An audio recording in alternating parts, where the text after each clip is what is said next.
কাশ্মীৰ, যাৰ নামেই প্ৰাণত শিহৰণ জগাবলৈ যথেষ্ট।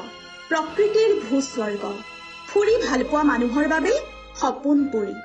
প্ৰকৃতিয়ে অকৃপণ হাতেৰে কাশ্মীৰৰ বুকুত সামৰি ৰাখিছে স্বৰ্গৰ সকলো সুন্দৰতা। বৰ্ণনাতীত এই সৌন্দৰ্য, অতুলনীয় অনন্য কাশ্মীৰ। কাশ্মীৰলৈ যোৱাৰ এটা হেঁপাহে বহুত দিনৰে পৰা মনত ঘৰ বান্ধিছিল।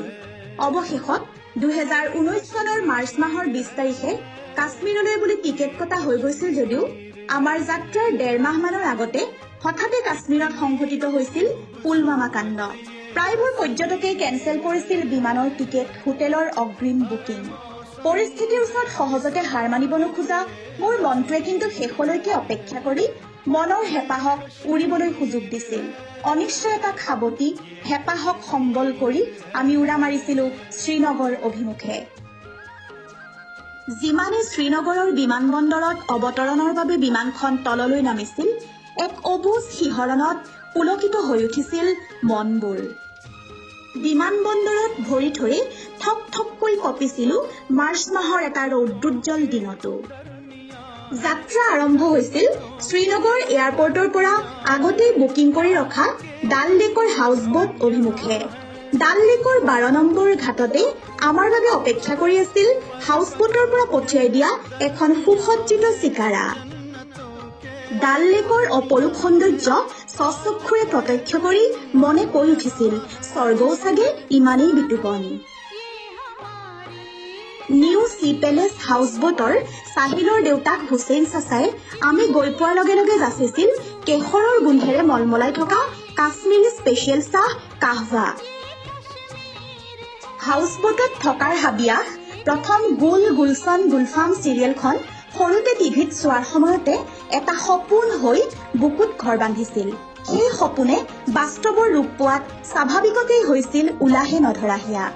এটা কথাতে কিন্তু দুখ লাগিছিল যে কাশ্মীৰত ঘটা অনাকাংক্ষিত ঘটনাটোৰ বাবে পৰ্যটকে বুকিং কেনচেল কৰাৰ বাবে সদা ব্যস্ত হাউচ বোটবোৰ আছিল একেবাৰে উকা। 6টা ৰুম থকা আমাৰ হাউচ বোটখনত অকল আমিহে আছিলো একমাত্ৰ পৰ্যটক। হুছেইন চাচাই যুগুতাই দিয়া কাংগ্ৰীৰ লৈ লৈ নিশা এপৰলৈকে হাউচ বোটৰ সন্মুখৰ বাৰাণ্ডাৰ দৰে ঠাইখিনিত বহি আমি কথা পাতিলো। চাচা, চাহিল, চিকন্দৰ আৰু আমি। প্ৰসংগ কাশ্মীৰ।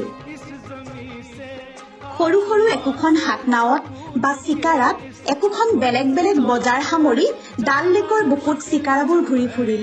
দিদি পশ্মিনা শ্বল চাহিয়ে, পধে কি বীজ দু ক্যা, নানানজনৰ নানান আবদাৰ।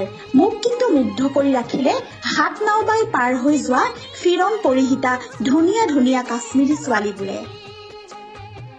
ডাল লেকৰ ফ্লটিং মাৰ্কেট ঘূৰিলো চিকাৰাত উঠি, বজাৰো কৰিলো দিল খুলি। তাৰ পাছত সাজু হলো গুলমাৰ্গলৈ বুলি। গুলমাৰ্গ শ্ৰীনগৰৰ পৰা 45 কিলোমিটাৰ দূৰত্বত বাৰমুল্লা জিলাত অৱস্থিত গুলমাৰ্গ শ্ৰীনগৰৰ প্ৰধান আকৰ্ষণস্থলী। কেউপিনে শুভ্ৰ বৰফেৰে ঢাক খোৱা গুলমাৰ্গত আমিবোৰে মানুহে টনা স্লেজ গাড়ীত উঠাৰো আমেজ ললো। আস্থা নিষ্ঠাই পুৰা মাত্ৰাই আমেজ ললে স্কিইঙৰ। যেনিয়েই চোৱা যায় তেনিয়েই দৃষ্টিৰে ঢুকি পোৱালৈকে কেৱল বৰফেই বৰফ। বৰফৰ এখন শুভ্ৰ মখমলী দলিচাৰ ওপৰত যেন আমিবোৰ চিনেমাৰ একোজন হিৰো হিৰইন।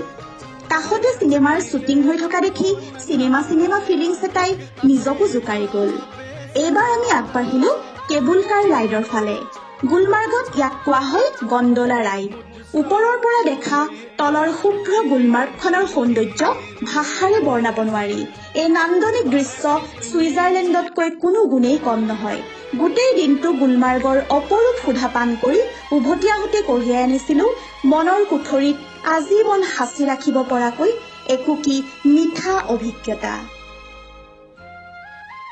অনন্য কাশ্মীৰৰ দ্বিতীয় খণ্ডটিলৈ আকৌ আহিম পেহেলগাম, নিচাংতবাগ, মোগল গাৰ্ডেন, হজৰতবাল দৰগাহ সামৰি।